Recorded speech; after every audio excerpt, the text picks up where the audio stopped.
নির্মলা সীতারামনের বিরুদ্ধে এফআইআর দায়েরের নির্দেশ।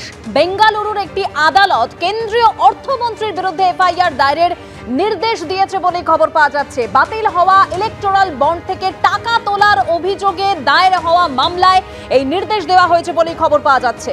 এবার নির্মলা সীতারামনের বিরুদ্ধে এফআইআর দায়েরের নির্দেশ। বেঙ্গালুরুর একটি আদালত কেন্দ্রীয় অর্থমন্ত্রীর বিরুদ্ধে এফআইআর দায়েরের নির্দেশ দিয়েছে বলেই খবর।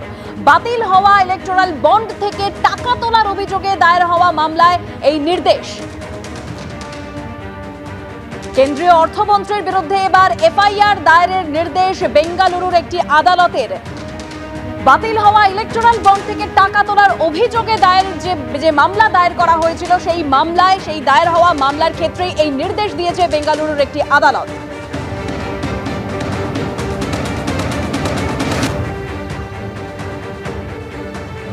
নির্মলা সীতারামনের বিরুদ্ধে এফআইআর দায়েরের নির্দেশ। কেন্দ্রীয় অর্থমন্ত্রীর বিরুদ্ধে এফআইআর দায়েরের নির্দেশ বেঙ্গালুরুর একটি আদালতের।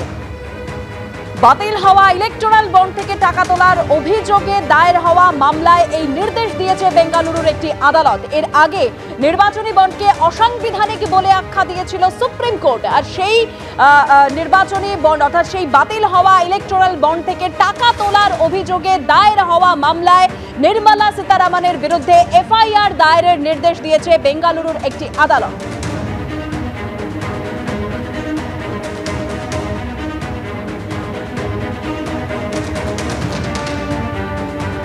এবার কেন্দ্রীয় অর্থমন্ত্রীর বিরুদ্ধে এফআইআর দায়েরের নির্দেশ। বাতিল হওয়া ইলেকটোরাল বন্ড থেকে টাকা তোলার অভিযোগে দায়ের হওয়া মামলায় এই নির্দেশ দিয়েছে বেঙ্গালুরুর একটি আদালত।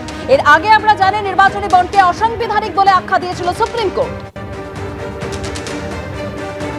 এবং সেই নির্বাচনী বন্ড অর্থাৎ বাতিল হয়ে যাওয়া নির্বাচনী বন্ডের ক্ষেত্রে টাকা তোলার যে অভিযোগে যে মামলা দায়ের হয়েছিল সেক্ষেত্রেই এবার নির্মলা সীতারামনের বিরুদ্ধে এফআইআর দায়েরের নির্দেশ দিয়েছে বেঙ্গালুরুর একটি আদালত। গতকালের সাগর দত্ত হাসপাতালে রোগী মৃত্যুকে কেন্দ্র করে উত্তপ্ত হয়ে ওঠে পরিস্থিতি, যেখানে চিকিৎসক, নার্স থেকে শুরু করে স্বাস্থ্যকর্মীদের মারধর করা হয় বলে অভিযোগ। সাগর দত্ত হাসপাতালে ইতিমধ্যেই জুনিয়র ডাক্তাররা তারা কর্মবিরতি শুরু করেছেন এবং এই নিয়ে যে কলেজ কাউন্সিলের বৈঠক ডাকা হয়েছিল সেই বৈঠক শেষ হয়ে গিয়েছে। কাউন্সিলের বৈঠকে 10 দফা দাবি পেশ করেছেন চিকিৎসকরা। দাবি না মানা পর্যন্ত কর্মবিরতি তারা চালিয়ে যাবেন। সরাসরি কথা বলবো আমাদের প্রতিনিধি সন্দীপ সরকার আমাদের সঙ্গে রয়েছে। সন্দীপ, বৈঠক শেষ হয়েছে, কি জানা যাচ্ছে? না দেখো, বৈঠক কিন্তু পুরোপুরি শেষ হয়নি। জুনিয়র ডাক্তারদের তরফে তাদের প্রতিনিধিরা বেরিয়েছেন, আবারও তারা এই বৈঠকে যোগ দেবেন। অন্যদিকে কলেজ কাউন্সিলের যারা সদস্য তারা এখনও পর্যন্ত সেই মিটিং রুমে রয়েছেন। ডাক্তারদের তরফ থেকে যে দাবিগুলো 10 দফা দাবি তোলা হয়েছে তার মধ্যে একটা হচ্ছে লিখিত জাস্টিফিকেশন দিতে হবে হাসপাতাল কর্তৃপক্ষকে যে কেন গতকালে এইরকম ঘটনা ঘটলো। তার পাশাপাশি শোকজ করতে হবে এবং লিখিতভাবে যে সিকিউরিটি পার্সোনেলরা ওখানে ছিলেন এবং পুলিশ কর্মীরা ওখানে ছিলেন তাদেরকে শোকজ করতে হবে এবং পুলিশ কর্মীদের শোকজ করবেন তাদের ঊর্ধ্বতন কর্তৃপক্ষ এবং সিকিউরিটি এজেন্সির নিরাপত্তারক্ষী যারা ছিলেন তাদেরকে শোকজ করবেন হাসপাতাল কর্তৃপক্ষ এবং সিকিউরিটি এজেন্সিকেও শোকজ করতে হবে।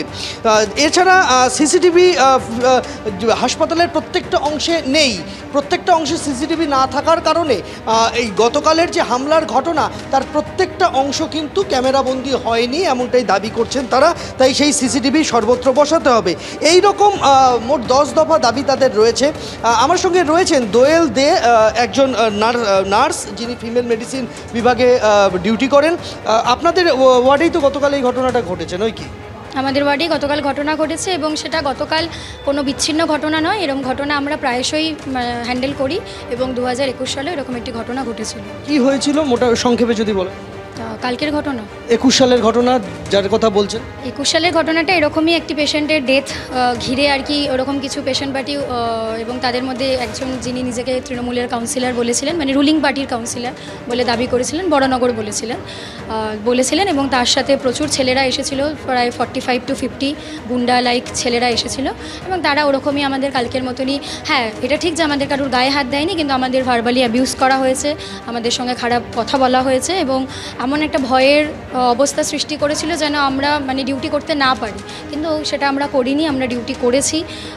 তারা মানে ভয় দেখাতে থাকে, ডক্টরদের নাম জানতে চায়। এটা 2021 সালের ঘটনা। সেটা কোভিডের ধরুন সেকেন্ড ওয়েভটা যে সময় কমছে, ঠিক 21 সালে নভেম্বর ডিসেম্বর নাগাদের একটা ঘটনা, একটা দিনের মানে নাইট শিফটের ঘটনা। কালকে আপনাদেরই সহকর্মীকে আক্রান্ত হতে হলো। কালকে আবারও, এবং এর মাঝে এমন নয় যে কোনো ঘটনা ঘটেনি, আমাদের মাঝে মধ্যেই এরকম আমরা ছোটোখাটো ঝামেলা সামলে থাকি, হয়তো কালকের মতো এতটা বড় হয় না, কিন্তু এটা হয়। যেহেতু আমরা মেডিসিন ওয়ার্ডে করি, তো মেডিসিন ওয়ার্ড, ইমার্জেন্সি ওয়ার্ড, এই ওয়ার্ডগুলো ভীষণ ভালনারেবল।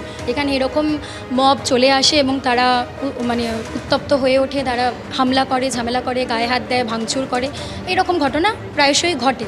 কিন্তু কালকের ঘটনাটা যেটা হয়েছে সেটা হচ্ছে যে এরকম মানে একটি 29 বছরের মেয়ে মারা যায় এবং তার বাড়ির লোক তখন এরকম 15 থেকে প্রায় 20 জন বাড়ির লোক থাকে, মানে ছিল আর কি সেই সময়, এবং তাদের মধ্যে মহিলা পুরুষ মিলিয়ে। তো মহিলারা বাটি থালা এসব ছুঁড়ে মারে আমাদেরকে, আয়া মাসিদেরকে, আমাদের বাঁচাতে গিয়ে জিডিএ দাদারা মার খায়, ওদিকে ডক্টররা মার খায়, ডক্টরদের হাত ধরে, পিজিটি ইন্টার্নদের হাত ধরে টানাটানি করা হয়, একজন এসআরকেও মারা হয়। এই মুহূর্তে কিন্তু আমাদের যে সিকিউরিটি দাদারা দিদিরা বা আমাদের পুলিশ যারা ছিলেন আউটপোস্ট থেকে, তারা কেউই বাইস্ট্যান্ডার ছিলেন, মানে কেউই কোনো রকম কোনো অ্যাক্টিভিটি করছিলেন না, চুপচাপ দাঁড়িয়ে দেখছিলেন, অ্যাজ পার সার্কাস হচ্ছে এরকম তারা দেখছিলেন দাঁড়িয়ে। আর তারপরে এই যে পুলিশ যে কল, মানে পুলিশকে যে ডাকার ব্যাপারটা, সেটাও কিন্তু আমাদের মেয়েরাই করেছে, মানে তারা ওই পরিস্থিতিতে দাঁড়িয়েও ফোন করে পুলিশকে ডেকেছে। পুলিশ নিজে আসেনি বলছে? পুলিশ তো নিজে আসেইনি, যেটা আমাদের 50 দিনের মধ্যে যে সিপি বা ডিজি আমাদের যে মানে সরকারি তরফে জানানো হয়েছিল যে প্রত্যেকটা হসপিটালে যে সিসিটিভি সার্ভেলেন্স, সেই সিসিটিভি সার্ভেলেন্সগুলো কোনো একজন পুলিশ কর্তা বা অধিকর্তা তিনি দেখবেন, সার্ভেল মানে একটা মনিটরিং করবেন। সেটা কিন্তু যদি সত্যিই হতো তাহলে কিন্তু কালকের ঘটনায় আমাদের কাউকে ডেকে পাঠাতে হতো না, ওনারা নিজেরাই দেখে চলে আসতেন, কিন্তু সেটা হয়নি, আমাদের ফোন করে ডাকতে হয়েছে। এবং তারপরেও এসে কিন্তু প্রায় 1 ঘন্টা ওনারা নিষ্ক্রিয়ভাবেই ছিলেন, দেখছিলেন। এই ঘটনার পর ইতিমধ্যেই 4 জনকে গ্রেফতার করেছে পুলিশ। হাসপাতাল কর্তৃপক্ষের তরফে একটি লিখিত অভিযোগ দায়ের হয়েছে এবং জুনিয়র ডাক্তারদের তরফেও কিন্তু আরেকটি অভিযোগ এই মুহূর্তে দায়েরের প্রক্রিয়া চলছে। যে 10 দফা দাবি তারা রেখেছেন, সেই 10 দফা দাবির ওপরেই কিন্তু আলোচনা চলছে। এখনও পর্যন্ত কলেজের তরফ থেকে কোনো রকম নির্দিষ্ট আশ্বাস বা নির্দিষ্ট করে কোনো ব্যবস্থা নেওয়া হয়নি বলে অভিযোগ আন্দোলনকারী জুনিয়র ডাক্তারদের, এবং সেটা যতক্ষণ না হচ্ছে ততক্ষণ পর্যন্ত তারা তাদের এই সিজওয়াক, সার্বিক সিজওয়াক চলছিল। আরজিকর কাণ্ডের পর থেকেই কিন্তু আমরা জানি যে কর্মবিরতি চলছিল, সেই কর্মবিরতি আংশিক প্রত্যাহার হয়েছিল, জরুরি পরিষেবা তারা চালু রেখেছিলেন। এবার সার্বিক কর্মবিরতি আবারও গতকাল থেকে তারা শুরু করেছেন। যতক্ষণ না পর্যন্ত লিখিত কোনো আশ্বাস মিলছে, কোনো ব্যবস্থা নেওয়া হচ্ছে, এই কর্মবিরতি তারা জারি রাখবেন, সেরকমটা কিন্তু তারা জানিয়ে দিয়েছেন।